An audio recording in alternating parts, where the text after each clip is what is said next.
Para naman walang sumisingit. Yun lang. Respeto lang ba?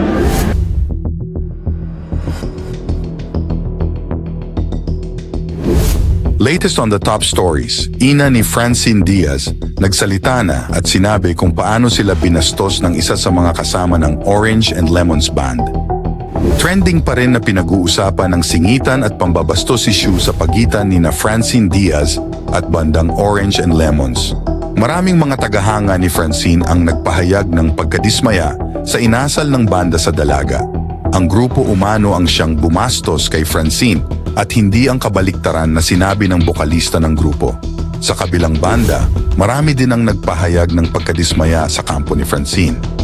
Ito ay dahil nasa flow umano ng program na bandang huli pa magpe-perform ang aktres, pero sumingit ito. Isang bagay na hindi nagustuhan ng nasabing banda.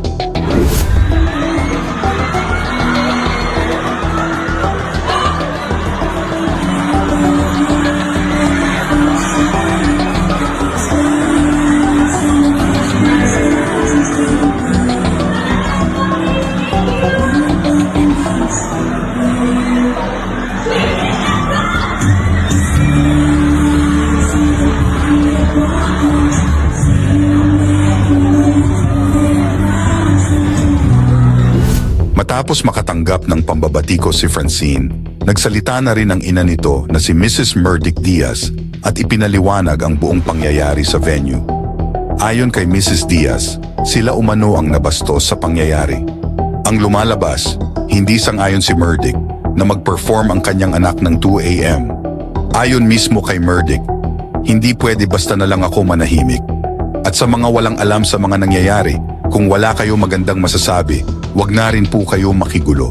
Kung gusto nyo malaman ang totoo, kayo kumausap dun sa kasama nila na babaeng pula ang buhok kung paano niya kami binastos ng manager namin. Siya ang dapat magpaliwanag sa ginawa nila sa anak ko. Maraming salamat po sa lahat ng mga taong nakakaunawa. At hindi nakakaunawa sa mga nangyari, maging mabait lang po tayo sa lahat. Gusto lang magpasaya ng anak ko at naimbitahan lang, hindi po para bastusin sa event. At sa ONL, pakikausap nyo po sana. Yung kasama nyo na pula ang buhok na maging maayos makitungo sa kapwa. Maraming salamat, dagdag pa nito. Para naman walang sumisingit. Yun lang.